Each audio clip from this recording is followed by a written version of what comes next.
to the business. Means back to the trenches. You ain't even got a mention. I got vision.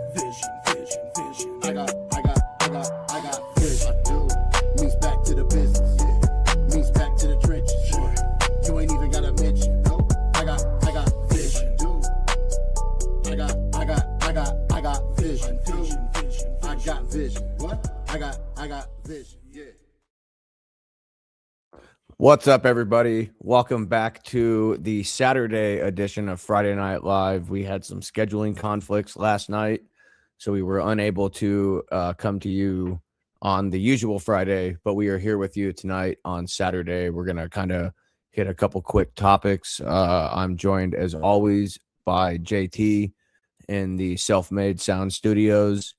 We will be joined by Juice here shortly, and potentially Mr. Hybrid himself. But first and foremost, JT, how are you doing? How was your week off? I'm doing good, man. Yeah, I could use that week. We were right that there would have been absolutely nothing to talk about last week, so that worked out pretty well, and I'm ready to get back at it. It was a busy week for busy day for one TJ Otzelberger, and excited to talk about a lot of news coming from Iowa State men's basketball. Yeah, why don't we just jump right into it? We'll lead with the first three, but you were waiting for a confirmation on the fourth. I just got it on my phone. So while you kind of talk about these first three, I will get something loaded up for that fourth guy. But why don't we go ahead and get started with the first commit of the day? Yeah, so the first commit was Leon Bond III from UNI. I think it's kind of funny. You know, you got Nate Heise, former Panther, graduating out. I guess Otzelberger wanted to kind of fulfill his desire to continue having a former Panther on the team. Really excited about Bond. He's played under two really good defensive coaches. He played a year at Virginia under Tony Bennett last year. Then, of course, he played 2 years at UNI. He was the first team, all defensive team in the Missouri Valley Conference last year. So I'm really excited about Bond. I would say I'm trying to kind of throw a comparison Iowa State wise on each of these guys. You know, he's about 6'5", 200 plus, which is the same measurements as Heise. Bond has it from probably a little more lanky or bouncy, 6'5", Yes. 200. I would probably compare him a little bit to an Isaiah Brockington. You know, a really good defender, a really good slashing scorer, but he's able to shoot.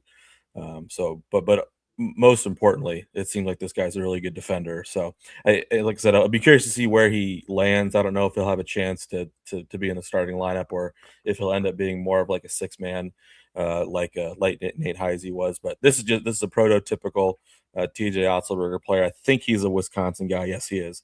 He's a Wisconsin guy, defensive-minded, played under good coaches. It just seems like a perfect fit. Yeah, he the few highlights I've seen from him so far, he seems to possess a lot of bounce, especially around the rim. That's kind of something that they've lacked since Keyshawn Gilbert left a couple years ago. So it'll be, like you said, it'll be interesting to see where he lands. We're gonna kind of move on here before we bring in the other transfer. We are gonna bring in the third member of the crew tonight, Uncle Juice. Welcome to the show, brother. Welcome in. What's up, Juice? Chilling. Did you enjoy your week off? Oh yeah, man. Well, that's always good to hear. Hey, so we're gonna go right into the. I'm sorry, I didn't mean to cut you off there. Oh, I'm saying just get ready to go on vacation. Oh, that's right. You got the WrestleMania trip coming up, right? Oh, that's Yes, right. sir. That's right around the corner. We'll have to circle back around to that here in a minute after we get finished up with this transfer talk. I got a couple other questions for you too a little later. Trying to pick your brain on some things, but JT, why don't you go ahead and break down the second commit of the day? Yeah, so I guess for those that listened to our last show, I put you onto this guy 2 weeks ago. I didn't have him on the radar for Iowa State. In hindsight, it actually makes a lot of sense. So we've got Jaquan Johnson, another guy from the Valley, probably the most decorated of the four transfers, had the best career. He was a first-team All-Missouri Valley player. last year. I think he was runner up to be the player of the year. Tyler Longblade ended up winning that award. He's going to Tennessee next year. But so, basically the reason why I didn't have Johnson on the radar for Iowa State is that I wasn't really sure what TJ Otzelberger's plan was at point guard. Now, I said I was going to throw a comparison with these guys. There's probably not a great historical Cyclone comparison to Jaquan Johnson.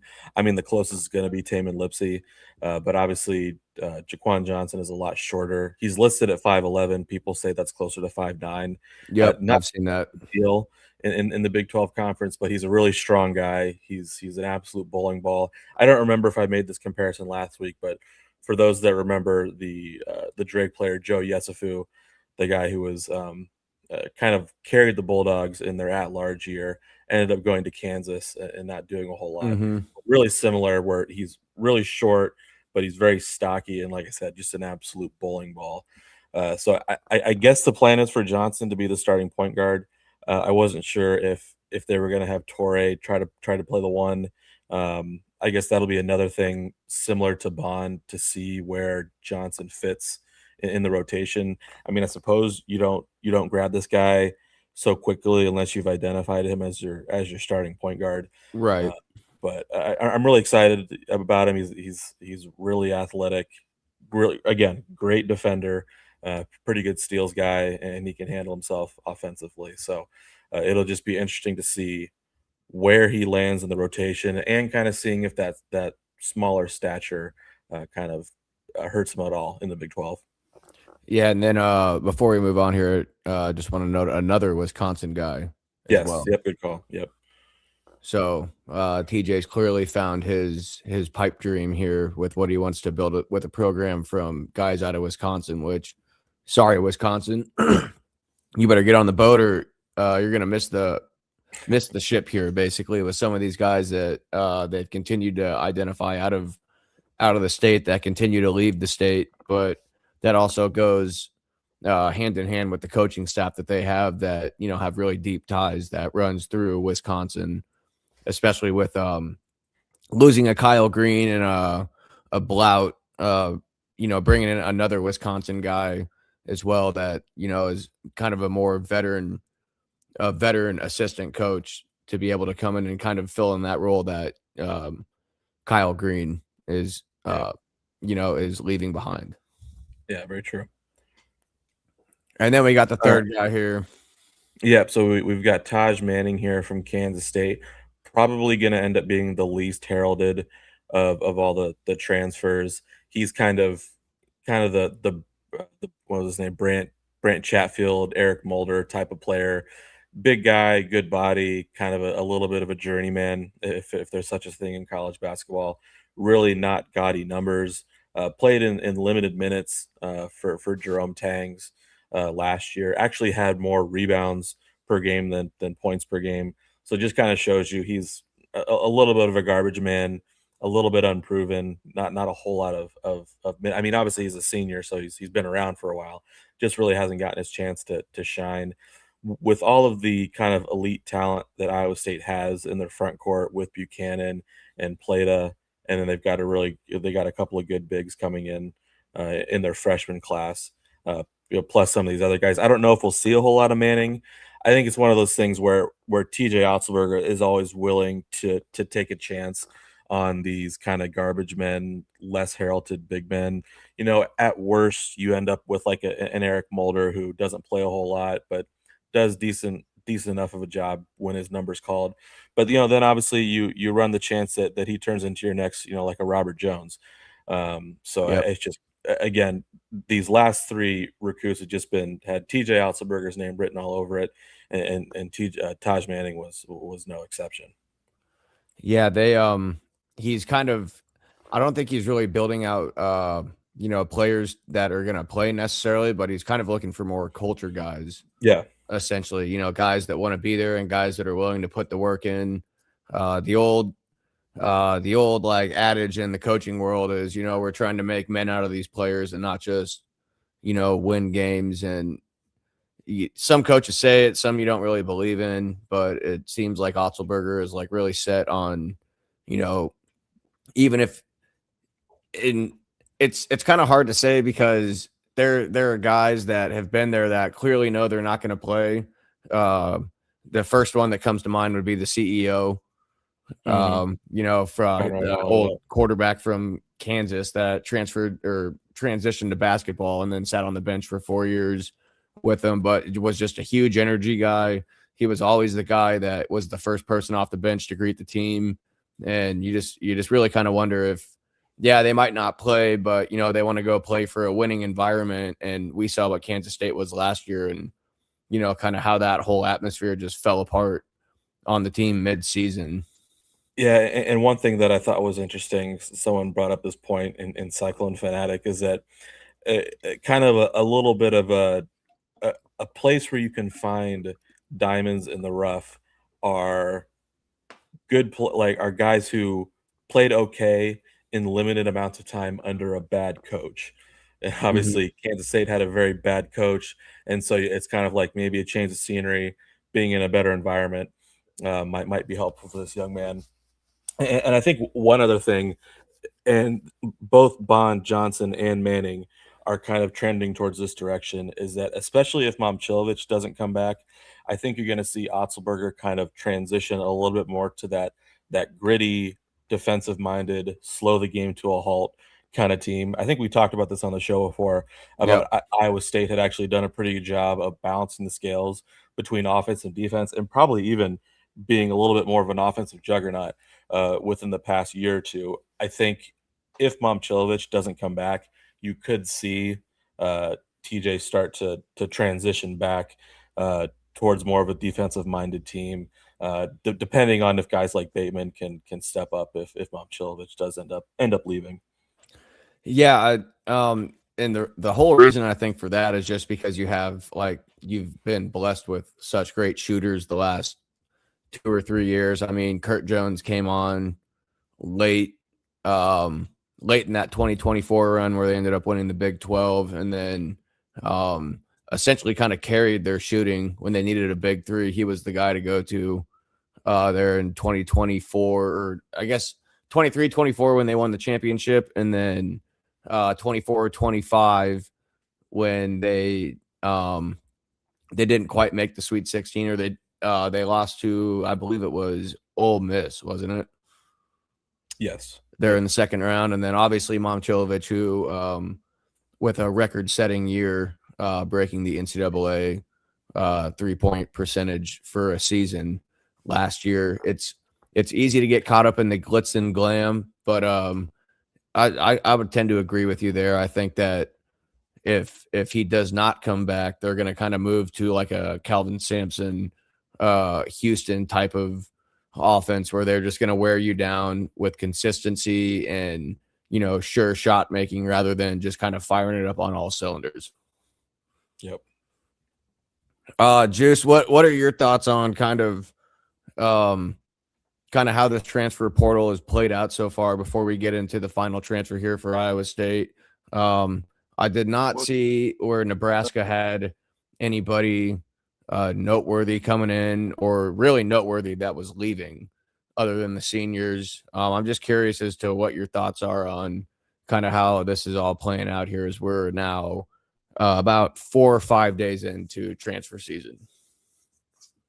well, just to piggyback on what you guys were talking about earlier about Iowa State and some of the players that may not play or play garbage time. It's about culture and depth.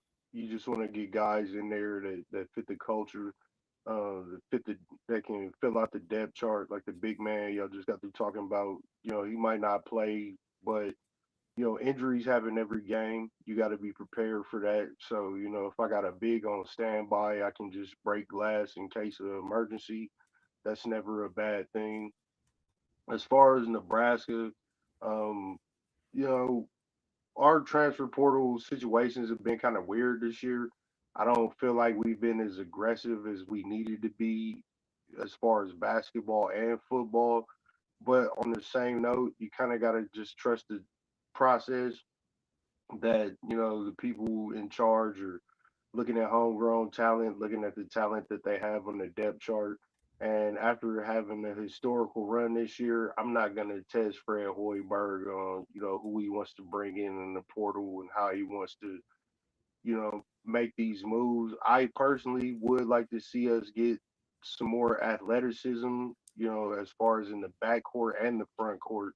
I think that Iowa State, Nebraska, Illinois, we all suffer from the same thing of just not having enough athleticism on the court, in crunch time. You didn't have that athletic guard. You didn't have that athletic swing. You didn't have, a big that could go under there and do some things or stretch the floor. And, you get to a certain point to where you hit your ceiling because of those things. So you always got to be mindful, especially this day and age where you can pay a certain amount and you can get a kid in here, you can get some tape on him, and if you evaluate him right, he could be a gem or he could end up being a bust.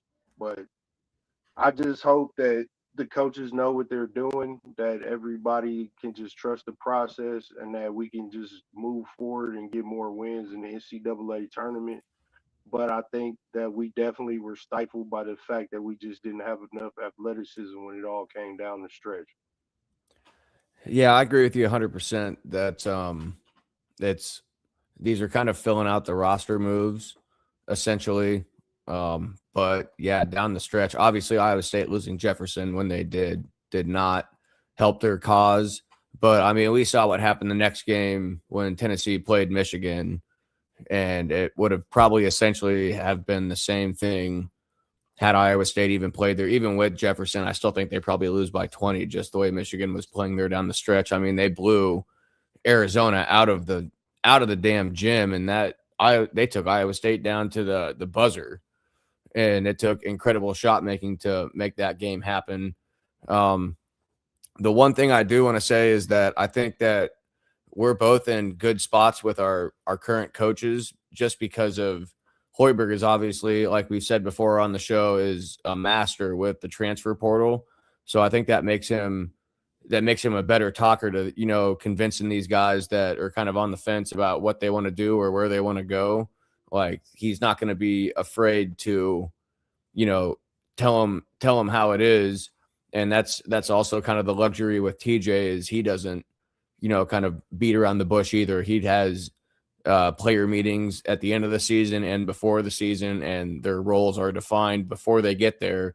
So you're not kind of floundering down the stretch where you're trying to figure out who is going to be the sixth man or seventh man to come off the bench. You put yourself in a good spot because you know where your players are going to be. Not to mention, like, when we go to Nebraska, we talking about a coach with an NBA pedigree. So Right. it's not hard to get talent here. It's not going to be hard to get players to buy in and listen in when you can just make a phone call and, hey, I coached you. You want to come in and come talk to the kids? Like, yeah, I hope we incorporate a lot more of that this year in basketball, football, and all our sports. Just bring back some of those legends to just come in and, relate to the kids. I've been where you've been. I where you trying to go, I've been there and I'm coming back to get back to the situation. So, I hope that, Hoiberg got his head on his shoulders and he got back in the lab immediately. It's kind of like, that your next week mentality. We won and it's good this week, but we got to focus on next week getting bigger, faster, stronger, better. Yep. Absolutely. JT, do you have anything you want to throw on that before we get to this last transfer here? No, I would just say, athleticism is, as we kind of keep an eye on where Nebraska goes with their athleticism. I did see that they picked up Sam Orme from Belmont, not a particularly athletic guy, so they don't appear to be finding those guys quite yet. I do think that's an area where TJ Otzelberger has done a pretty good job, especially with Leon Bond and Jaquan Johnson and this next guy. I think they did a really good job of finding some more athleticism, finding some athletes to throw out there. Yeah, and that's exactly what, Juice, you were saying, that they kind of need is some guy that can bring some bounce to the floor and kind of at least, make teams think twice about how you're going to attack somebody. We've both seen it on both of our teams. There's been times where there are guys on the floor where they're not even a threat to shoot the ball. Like, they're just kind of out there to basically occupy space on offense and then play defense for them. And yeah, at this point in the development of the programs, like yeah, those guys are nice when you're developing, but if you're going to establish yourself as a true contender, like you really can't afford to have one guy not play on one side of the ball, whether it be offense or defense, the way that both these coaches construct these teams. Well, everybody can be fundamentally sound, and I think that's what both teams kind of possess this year. Is just very fundamentally sound basketball teams. But as much fundamentals as you can have, every now and then you just need a dude who's just a rebound machine or can jump out the gym or, just putting up blocks like a block party. You need those freak athletes, especially it seems like in basketball, in the NBA, and in college, because there's so much of a lack of playing defense. So if you can find you a big that can, put some blocks on the board and play a little defense, you might change your whole team in a year. Yeah, absolutely. I'm going to use that to go ahead and parlay here into the latest commit that just came on right before we went on the air. Trey Singleton, JT, I know you got some notes about him. Yeah, so like you mentioned, kind of breaking news. Singleton is kind of what we're all assuming to be the guy that they're looking to replace Joshua Jefferson. Now, I do want to caveat that by saying Trey Singleton is not going to replace the 2026 version of Joshua Jefferson. I would see it as more he's the new kind of project that Joshua Jefferson was 2 or 3 years ago. Because if you look at it now, you look at Jefferson, he was billed at 6'9", 240 pounds, while this kid is 6'8", 215 pounds. So you may not see the parallels. But one thing that I thought was interesting is that I went back to St. Mary's roster from when Jefferson was there. When he was this kid's age, Jefferson was 6'8", 220 pounds. And so that just shows you that this kid is just another project. He needs to kind of go through the Iowa State system. I think it's pretty well known that their strength and conditioning and kind of the Pete Link's program that he runs over there has the ability. Clearly, the Iowa State put 20 pounds on Joshua Jefferson, and I'm sure they're hoping to do the same thing with Singleton. But I'll be curious to see. Again, I've said this with all the guys because it's true. It'll be curious to see where he plugs in right now in the rotation. He did start for Northwestern, so he does have experience starting in the Big Ten. Granted, it's probably one of the worst Big Ten teams, so maybe the parallels aren't there. So obviously I'm sure the goal is for this guy to fill a Joshua Jefferson type role. I don't know if that's going to happen immediately. And then the final note that I'll say, it's just kind of a funny thing. We're looking at Trey Singleton replacing Joshua Jefferson. I thought it was kind of funny that the town that Singleton is listed from is Jeffersonville, Indiana. So I guess they're looking for any comparison to Joshua Jefferson any way they can find it. So that kind of wraps up with the news that Iowa State threw out within the past day or two. So at this point, those 4 guys, it fills up their current spots. If you assume Momcilovic is coming back, Right. The 5th guy that they had on their visit is this Ryan Prather Jr. from Robert Morris. Kind of the assumption is that he's sort of a contingency plan if Momcilovic ends up going to the NBA. And now you're starting to see some talk of maybe they'll go ahead and take this guy anyway and figure something out. Maybe have Rise or Xavier Mitchell enter the transfer portal or something like that. But right now, if you assume Momcilovic is going to be on the roster next year, TJ Otzelberger already has his roster set in stone, which is really, really impressive. I saw one of the national media guys talk about how efficient of a portal season TJ Otzelberger had, and it's clear that coaching staff did their scouting. They had a plan, and even with the unknown of a guy that might go to the NBA, Otzelberger clearly has a plan for everything. I think they definitely learned from their experience of waiting on AJ Green a few years ago, where for those that don't know, it was kind of the assumption that AJ Green, when he entered the transfer portal, it was kind of the same thing as Momcilovic, where AJ Green's gonna get his evaluations from the Get his NBA, feedback, and then he'll come back. and then he'll come back and be the starting point guard for the Iowa State Cyclones. But then he has kind of this last second tryout with the Milwaukee Bucks. They're impressed with him, say they're not going to draft him, but they're going to sign him to a two-way deal. Obviously, that turned out pretty well for all parties. Obviously, AJ Green, he's getting a pretty big contract from Milwaukee.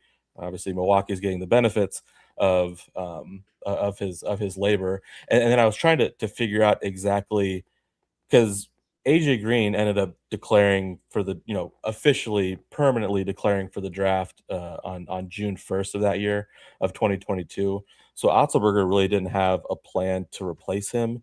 That was the year that Jeremiah Williams was then going to be the starting point guard for Iowa State. He, of course, gets hurt, which opens the door for Tamin Lipsey to be a starter your freshman year. So if AJ Green starts, plays for Iowa State that year, who knows what Tamin Lipsey's journey looks like. So it all worked out for everybody, but just kind of bringing it back to Singleton, really just a home run fourth recruit for Otzelberger, and I'm clearly very impressed that they were able to execute just 1, 2, 3, 4, potentially 4 5, for 4 like that. Yeah, 4 really for impressive. 4 on the transfers. Yeah, like you said, that is a clear indication that they knew who they wanted from the jump. And obviously, we went through the Clough thing last year, where that too. at one point we thought he was determined. You and I were sitting there watching planes that were flying in and out of Ames there for about a week or so. I thought Clough was in the bag at one point. Turns out he goes to Purdue at the last minute and commits to them. Well, then within that same time stretch, there was the news that came out about Jefferson, having a bag thrown at him by someone else. And we now know that from the horse's mouth himself, Brett Bloom, that they committed $2.5 million between Momcilovic, Lipsey, and Jefferson that they did not have at the time, that they had to raise. That was scary to listen to. Yeah, that was, and you don't realize how close they were, because we all hear the rumblings, and then it just kind of goes away, and you sweep it under the rug, but you don't realize the legwork that was done behind the scenes just to keep those three together. And each of those guys could have well made over $2.5 million on a team that coveted them themselves. So just taking those discounts, and then he just seems to get smarter and smarter every year with how he kind of moves through the portal. Yeah, definitely. I can definitely see why Brent Bloom decided to become an insurance agent. I'm sure that took absolutely a couple of years off his life. So a break well earned. Brent Bloom was very vital in kind of bridging this gap and the unknowns of the NIL to the little bit more structure that we get today. Yeah, absolutely. Hey, so before we kind of move on to some coaching changes here, I do want to shout out our sponsors of the show, Self-Made, The Label Music, and Hybrid Promotions, who is the proud promoting sponsor of the show here. As always, you can check out selfmadethelabelhybrid.com for any new merch, any new gear, any tickets, any show information coming up. We always got new merch coming out, so make sure you check it out. You can use the code JT or the code SLIM to get, I believe it's 10 to 15% off your order. Juice, I'm sorry, we're still working on trying to figure out how to get a code Juice in there. So if somebody wants to use your name to get a little bit of money off some swag from the website, that they can do so. And then I also want to give a shout out to the Glizzy Fest coming up next weekend, actually, here in Omaha. 3-day event down at the Reverb Lounge in the Benson area. It's going to be a huge setup with not only performing artists, but artists just in general. I believe they're going to have some like tattoo artists on site. Don't hold me to this. Spencer's going to kill me for saying this out loud if I'm wrong, but They're gonna have like paintings, t-shirts, merch for everything, everybody, even people who aren't on stage. Um, get your 3-day pass, save you some money if you're trying to go down all 3 days. It's gonna be a great time. Shout out to Self-Made for making the set list as well as all the other artists. We will have a Unity set. Um, I believe it's on Saturday. So if you're in Omaha, you're looking for something to do next weekend, make sure you check out the Glizzy Fest. They're standing on Glizness.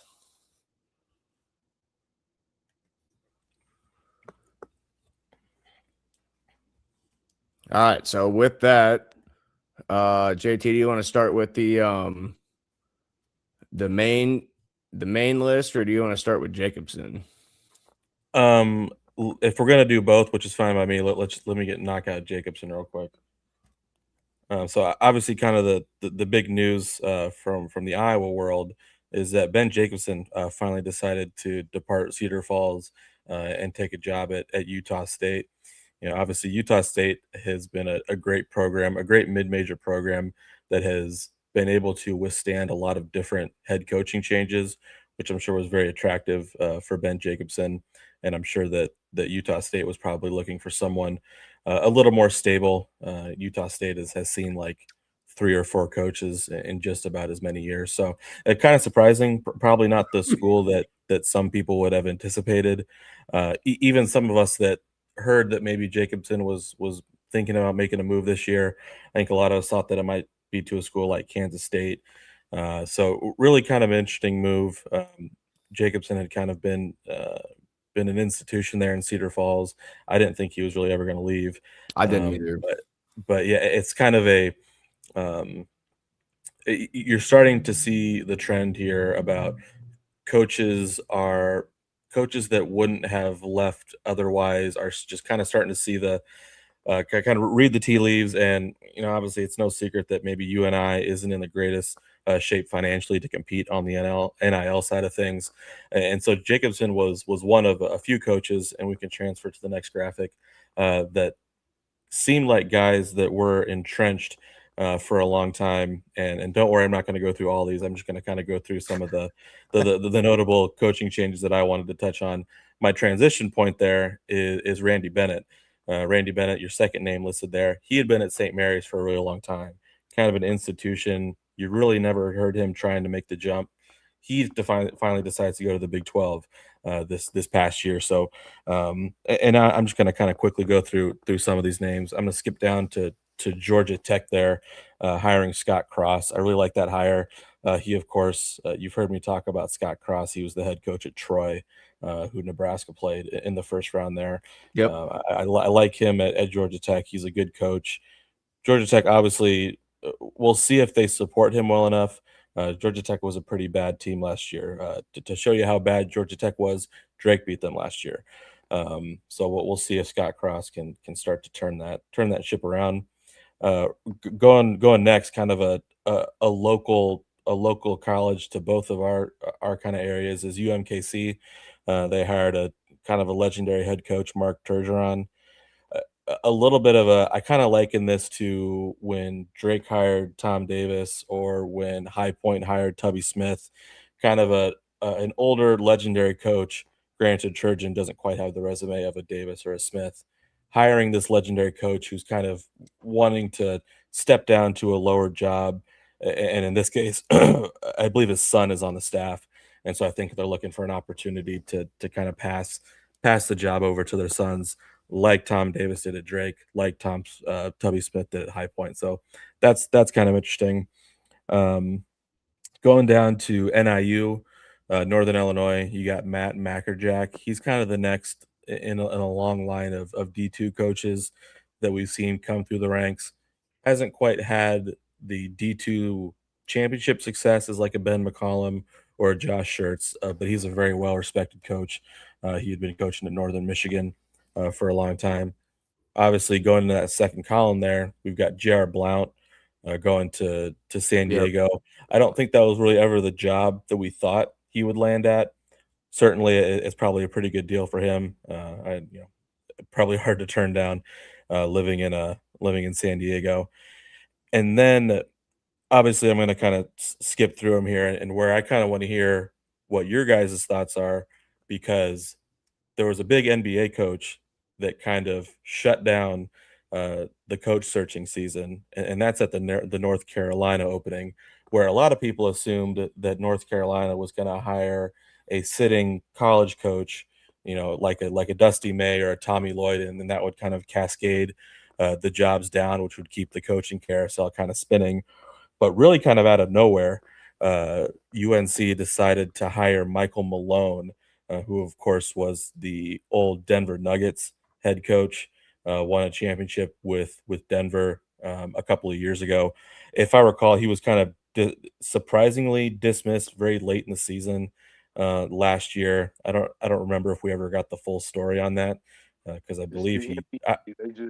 they get rid of coaches and recycle them so much. I was so happy to see him go to college because I feel like he's one of those coaches that he's the scapegoat if the team doesn't go well. So it's probably best that he can go and be in college and get a nice bag and not have to deal with that NBA stress.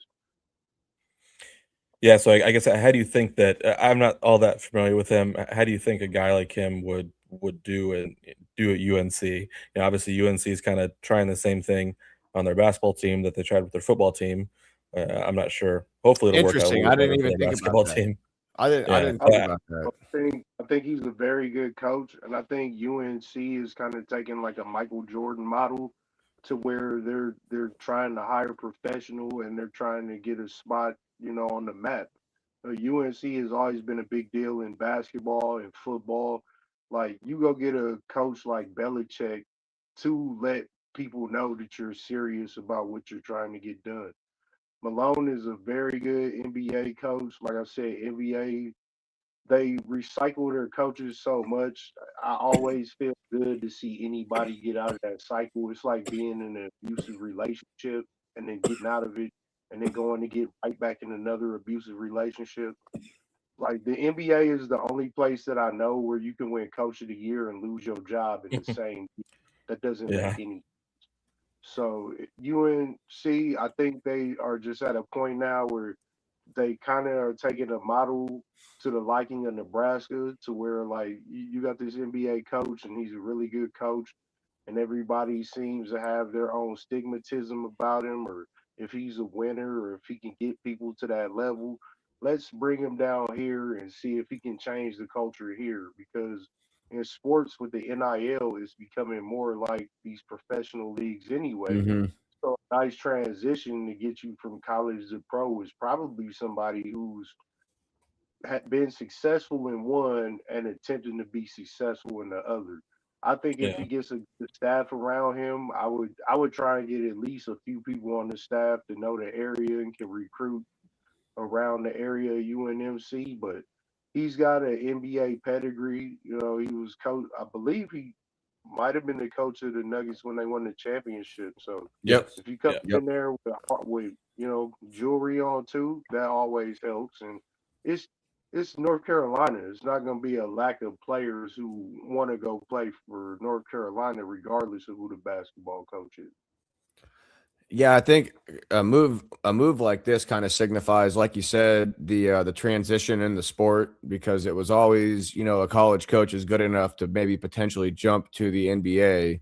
Well, it's almost kind of reversed itself as these leagues kind of just eat themselves and they hire the same coaches over and over again in the NBA. Some of these guys are kind of tired of, we're going to bring in, a Doc Rivers to be the assistant coach of the Bucks. Well, then you fire the guy that essentially got you to where you were your best, and you let him go to bring in a Doc Rivers, and then it's the same shit that's happened. Uh, Other than that '08 championship, JT and Juice, I've never seen anybody hang on to one championship more than the Celtics hung on to the Big Three era, or whatever they called it. Yep. There was a whole 6-year, 7-year stretch after that where someone had to have a big three to win a game or to Yeah. win a Big thing championship. was that when that happened, they fizzled out immediately because their big three was old. Then Yep. they traded all three of the big three to Brooklyn and revitalized the franchise for a decade. So I think Doc Rivers gets credit for that, but that Doc Rivers walked into a situation where anybody could have won a championship there. You had Yeah, you're three of not the best lying. history of the league, and they were literally 1 to 2 year window of being in their prime. You just happened to walk into a good situation. I remember when he was coaching Orlando and he wasn't doing nothing. Doc Rivers must have pictures of somebody in the front office naked or on Epstein Island or doing something. Because I have no idea how this man keeps getting jobs. Well, yeah, and wasn't he the coach of the Clippers through all that Donald Sterling stuff as well? Yup. So he's seen everything. Yeah, I Yeah, guess clip kind of that. getting back to the UNC thing, you talk about kind of the college coaches trying to make it in the NBA, and now it's kind of looking vice versa. I guess one thing, and you talk about kind of the circle of these reused NBA coaches. One guy that everybody thought that UNC was going to target was Billy Donovan, who obviously very successful at Florida and has made the jump to the NBA. He hasn't quite obviously had the success at the NBA level as he had at Florida. Obviously, he was with OKC, and then he's with Yep. Chicago now. Everyone thought that Donovan was going to be the guy to make the jump, but then obviously they turned him alone. So clearly, it sounded like the Donovan had some level of interest in the job. So it'll be curious to see if you see more NBA coaches making this move. I almost wonder if because of the NIL thing, I know like Fred Hoiberg is pretty open. He never really liked dealing with recruiting. Um, that the NIL aspect is probably more appealing to NBA head coaches now, where you Absolutely. can kind of it's basically free agency. You can hire a general manager to do all the dirty work and all the legwork, and especially as the NBA appears to be heading towards a little bit of a downturn. I'm sure they'll be all right, but they're heading towards a little bit of a downturn. So it'd just be interesting to see if that continues to happen. If Billy Donovan makes a jump somewhere, or if we'll continue to see kind of that vice versa. If that I saw there were some changes with the Chicago Bulls with their front office. There's maybe some thoughts that Billy Donovan might join the front office, kind of pull a Brad Stevens, and then you'll have that Bulls job open. You hear people talk about that could be a job that John Shire is looking at. So it's kind of all going back and forth. Uh, you really, I feel like you never really quite saw that level of overlap, but it seems like maybe we're getting back to that overlap between the NBA and the NCAA. I think it's just a natural transition. Like if I'm an NBA coach and I know I could be fired even for being successful, and I know that there's only what 28 to 30 NBA teams. How many teams is it in college basketball? How many small or Yeah. mid-major 350. see come out of nowhere and end up in the tournament? The field is wide open, and you can actually go and get a job where instead of free agency, where you might have a GM picking the players that you want on your team, if you're like us and you get time and you sit back and you can watch different teams and different players, you can literally hand pick the players that you want on your team, and you giving them the thought of, well, I'm an NBA coach, so if I coach in the NBA and I got NBA players to do it, I'm sure I can get you to the next level if you believe in me. It's a lot easier to buy in, and it's a lot less stressful of an environment. You look at like UNC football. Belichick has like two of his sons on the staff, and a lot of people were upset with the fact that he has two of his sons on the staff. But if he would have left and went back to the NFL last year, are they going to keep his sons just because they're Belichick sons? Some of these people are going and doing these smaller jobs just to kind of grandfather in, your nephew or your grandkid or whoever you got Bruce in Pearl. your lineage. Because if you look at it, Belichick is the type of person, he has a tree of coaches that have come off of him. And if you can start that in your own family, nepotism runs wild in all forms of life. You look at the Lakers with Bronny James, look at, I was gonna all say, types especially of coaching, especially. coaching, especially. Like if your dad was a good coach, we're gonna give you a shot. And you get some coaches who can't live up to the hype, or you get a coach like Shanahan for the 49ers who Your dad was a good coach, and you're a good coach because you grew up underneath a good coach. So I think the landscape of college basketball is going to end up changing to where you're going to see less players or less coaches going to the NBA where I could get the bag real quick, but I might end up right back in college, or I could get fired from the NBA and go do something different and maybe enjoy my life for 3, 4 years. Yeah, and I think another thing that's interesting too is these buyouts that some of these coaches are getting in college are way more considerable than they are in the NBA because there's weird addendums and clauses that they have thrown in there. But we're kind of seeing it with college football right now where, I mean, they're paying coaches $80 million, not the coach, Well, because that's the they thing. sign. Like, we got college football now with all the players' names and likeness on it, but college football has always been derived by the biggest star on the field is the coach. That's why the coach Yeah. always gets that enormous bag, Yeah.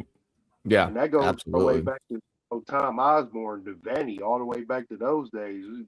It's almost like the NFL shield when it comes to the coaches in college football. Like nobody's bigger than the coach, but you don't get a coach a Heisman Trophy at the end of the year. So Yeah. Well, Juice brought up the number of NBA teams that could segue us into our last Yeah, topic for the absolutely. show. I've been curious to. I guess I'll let you, Josh, set it up. Yeah, Juice. We got the news. What was it? A couple of weeks ago now. I know we were off last week, and it's we only do this once a week, so we're basically 2 weeks removed from our last conversation. But since the NCAA tournament's over now, we can kind of get into it. What are your thoughts on the governors voting on adding 2 more teams to the NBA? you know, I'm an Oklahoma Thunder fan, and I'm not a bandwagon fan. I've been a fan of the Thunder since they moved to Oklahoma City because I was a Seattle Supersonics fan. For years, I've been trying to find a Seattle Supersonics fitted hat to fit this head, and it's damn near impossible. So, just from the standpoint of being a 10-year-old kid in my cousin Barry's bedroom, he had a life-size poster of Sean Kemp dunking on somebody. It's good to have him back.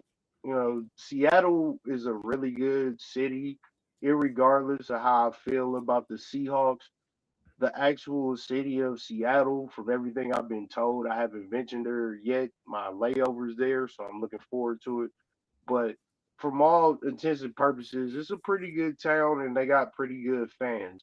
And for a CEO tech to come in, buy the team, be like, "Oh, I'll never move the team," and then literally move the team to where all your business offers are less than a year later. I'm old in the game, man. I remember the Colts moving in the middle of the night and the Yep. Browns and stuff like that. So like everything, expansion is necessary. Now it'll be interesting to see what happens with the team in Las Vegas because Las Vegas seems to keep buying up teams, and I don't know where they're going to get the money to pay for all these teams because Vegas is kind of a dying city. You know, people Yeah. in their 20s don't really gamble like that. When you go to Vegas, they used to give you comps and all types of stuff to get you stay. And it seemed like COVID kind of ruined the city a little bit. So I'm kind of interested to see how an NBA franchise will settle in Las Vegas. And then the same things I told my boy Rob when the Raiders were getting ready to go to Las Vegas. I was like, Vegas is a pretty rough town and the Raiders is a pretty rough team. I don't know if this will go well. So, for the same situations that happened with Henry Ruggs, I wonder how NBA players will deal with the life living in Las Vegas, as a rookie NBA player and the temptations Right. that come along with that. But I Right. think both markets is very good to have NBA franchises in. I think the biggest question becomes how do we do a realignment? Because Memphis Yeah. really should go back to the East. It never made sense for Memphis to stay in the West once they moved from Vancouver to Memphis. So I think they should go to the East, but then it becomes does Minnesota or do the Pelicans go to the East? Yeah, I guess I don't know who I would who I would assume would move, you would think it would have to be the team that's geographically the closest that would make the most sense, because obviously everyone's trying to save money on travel at this point. Even though the NBA is a little weird, they are actually kind of, with the way they play their schedules, like they've kind of really embraced not killing these guys with as much travel as they have in the past, with maybe playing the same team back-to-back days if they got to travel a decent way to ways to get to there, or setting up 3 games in a row over like 4 days, where like the Lakers will go out east and play 3 or 4 teams out east like in a week time span, so they can stay out there for that whole week, rather than fly to Boston, then fly back, then fly out to Orlando maybe 2 nights later. And I'm gonna assume that probably comes from the players having more to say about the travel and the wear and tear that being on a plane for that many days alone. Like, we all know flying for one day, crossing a couple different time zones, or I'm sure we've all taken a flight 2 hours one direction just to take another flight on a connection that's 3 hours back, whether you go from Atlanta to like Phoenix, or Florida to like Las Vegas or something like that. And you're kind of really messed up for at least a day or two. I always wonder how wrestlers do it, because you wrestle Oh in the yeah. United States and then you go to like Australia, and it's like you're a whole day ahead of where you were at when you left. Yeah, Yeah, I there's guess no I've days never off thought on the about road. Yeah, those guys work That's 7 days a the week basically. thing now is crazy. Like, what is the international games gonna do for like the gameplay on the field or on the court? Because you waking up in Ecuador, you waking up in somewhere 800 miles from your bed. Yeah, no, it's just like I said, just even doing it one day, I can't imagine having to do that for 180 days out of the year, back and forth. The one thing I do kind of want to ask you: are we all in agreement that LeBron James will probably be, if not a minority owner of that team in Las Vegas, a majority owner?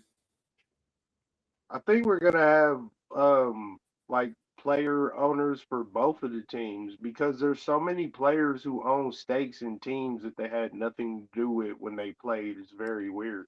I Yeah, think yeah. Dwayne Wade owns like 3% of the Utah Jazz, which to me is the most random thing ever. Like, if you look it up, there's you get players got 2% of this team or 3% of that team. Like, so I think, yeah, most definitely. Plus, LeBron's got what, maybe 3, 4 years left in the tank before he has to truly think about retiring. So I don't even think he lasts that long. I mean, like, we've never seen. We're in rarefied air. We've never seen anybody play as long as him, or treat their body in the manner that he does. Right. So it's like we talked about, a few months ago. If LeBron wants to win Sixth Man of the Year for the next 10 years, I'm pretty sure he could do it just coming off the bench, scoring like Yeah, 15, 20. absolutely. Yeah, playing 20 minutes a night. The only time we've ever really seen this is with Tom Brady. Like Cal And Ripken. So yep, like yep. kind of play. And they just kind of keep going and going and going, and they don't really ever have a fall off. And then you see him, 3 years later, and Tom Brady's still out throwing, bullets to kids, and like at like a Make-A-Wish Foundation day, like trying to take the skulls off of them. So like he could come back and easily, quarterback any team to probably at least a playoff win. Throwing touchdowns and flip flops to Odell Beckham Jr. getting guarded by Jake Paul and Logan Paul and shit. And he's throwing dots at like 47 years old, to the point where like you gotta kind of be looking, if you like the Dolphins, like, come on, man, just go and let him play for us real quick.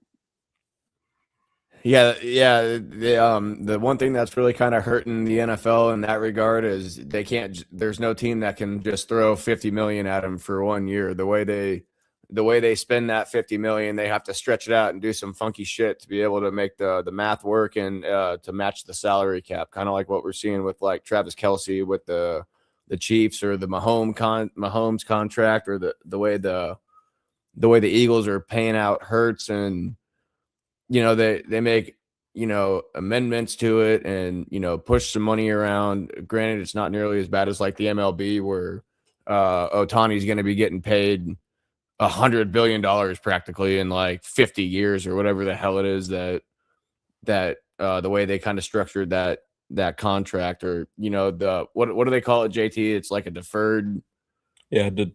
Deferred payments. Yeah, deferred payments. Yeah, where you stretch some of that money out over. I don't quite understand why players agree to it, but it's something that they do. I would imagine it has to. I would imagine it has to like compound interest or something. If you agree with it, you end up like Bobby Bonilla getting a contract. Yeah, that's right. Like 36. All those baseball contracts are fully guaranteed. So whatever you sign on the dotted line after you pay taxes, that's your bread, regardless of if you break your leg or if you get traded or if you fall off. That you get all that money. Yeah, I guess I more mean like getting the money now or later, because obviously I guess that must be what it is, where a team will say, "Oh, we'll give you this extra so and so $1 million, but we're going to amortize it over the next 30 years or whatever." Because obviously, it wouldn't make any sense to choose that unless you're just so unconfident in your own ability to manage money. Which maybe that's part of it, and that's smart, because obviously it would make more sense to put that money into the stock market, and because obviously that I don't think that money gains any interest. And obviously, when you have that defined amount of money set to be earned 20 to 30 years in the future, you get hit pretty hard with inflation. So I don't quite understand how that works. For like movies and music, like you get your royalty check every year, regardless of how much money they spend on your music. So maybe it's a situation like that. Like you got a set amount that you're gonna get regardless. And in that situation, like if I can make 10 million, 20 million, $30 million in like a certain amount of span for, X amount of years, and then 10 years after I'm out of the league, they're still paying me. Oh yeah, I'll go ahead and take that deal. I could be a commentary and still getting paid from the team at the same time. That's called a double dip. I enjoy that. Yeah, I guess I never really thought of it like that.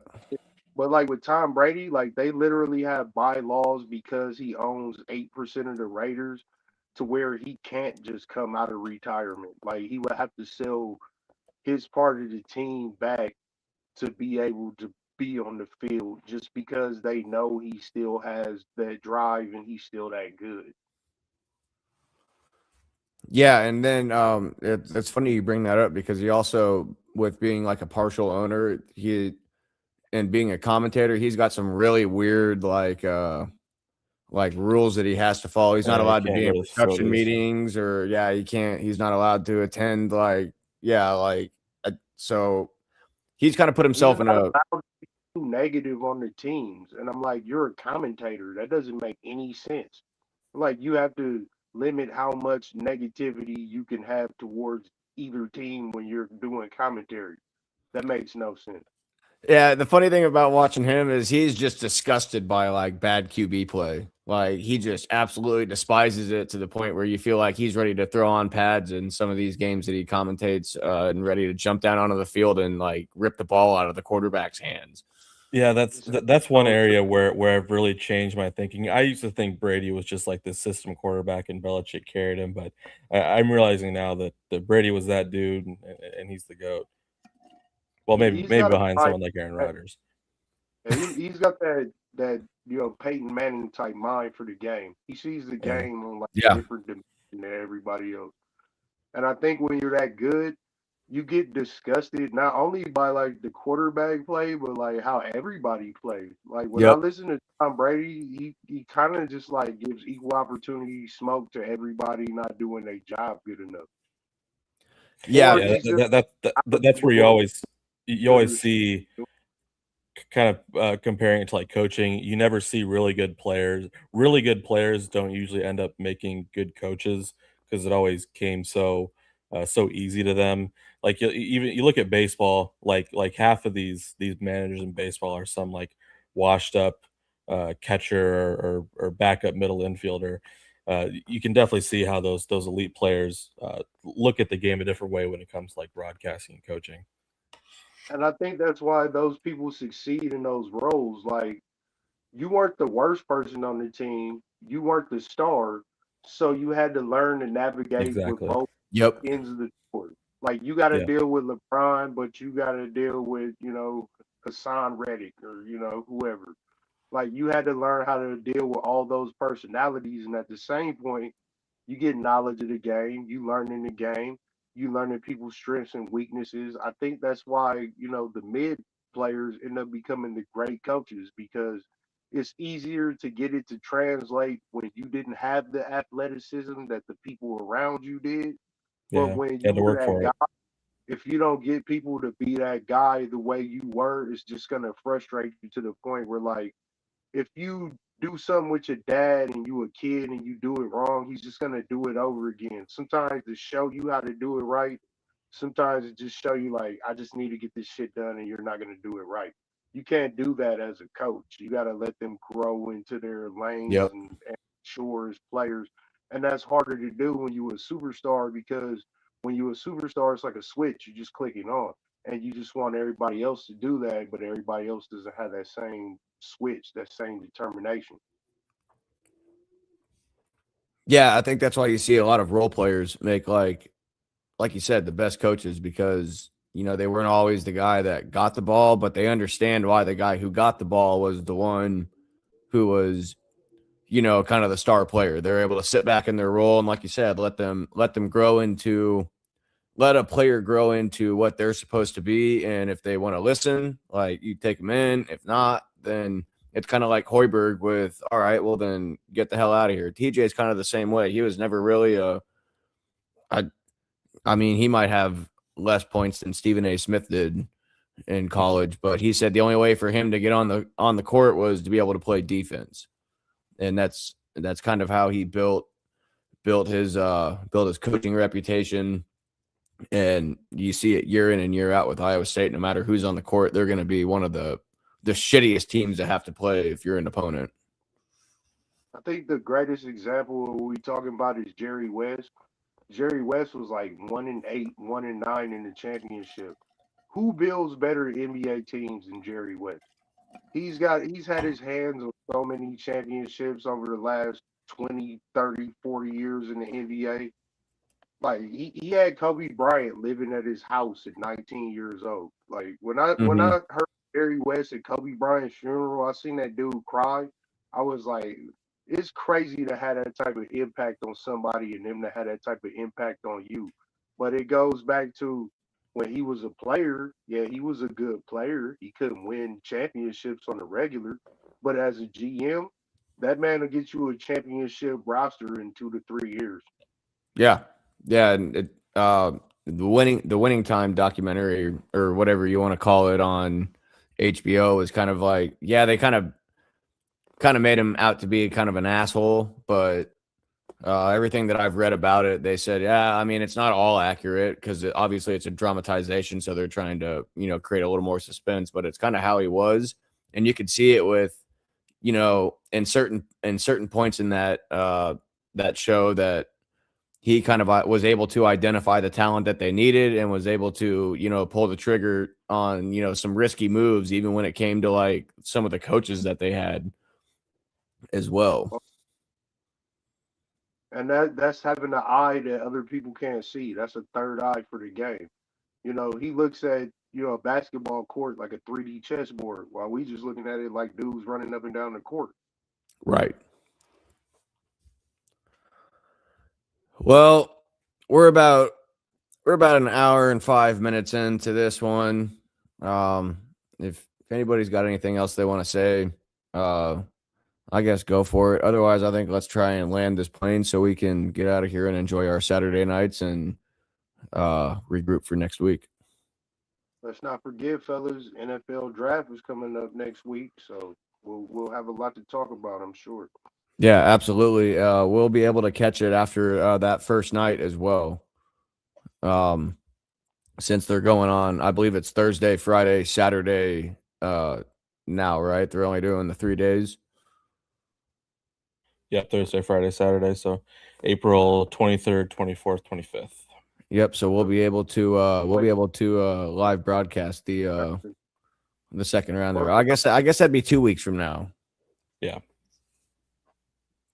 Well, it's coming up. It's coming up. Yeah, no, it's coming up. So it'll be probably something we can hit on our next show. Yeah, we'll have to see. I'm curious to see who you guys got as the number one pick, but we'll save that for next week. Sounds good. All right. Well, I appreciate everyone tuning in tonight. We appreciate everyone tuning in tonight to another episode of Friday Night Live, coming to you on a Saturday this week.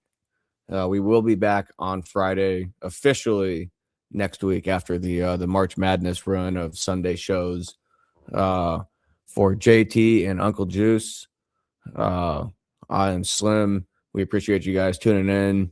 As always, we are brought to you by Hybrid Promotions, coming to you from the Self-Made Sound Studios. Once again, I do want to remind everyone, if you're looking for something to do in Omaha next week, check out the Glizzy Fest down in the Benson area. Other than that, I got nothing for you. Everyone stay safe out there tonight. Please don't drive home if you're not capable.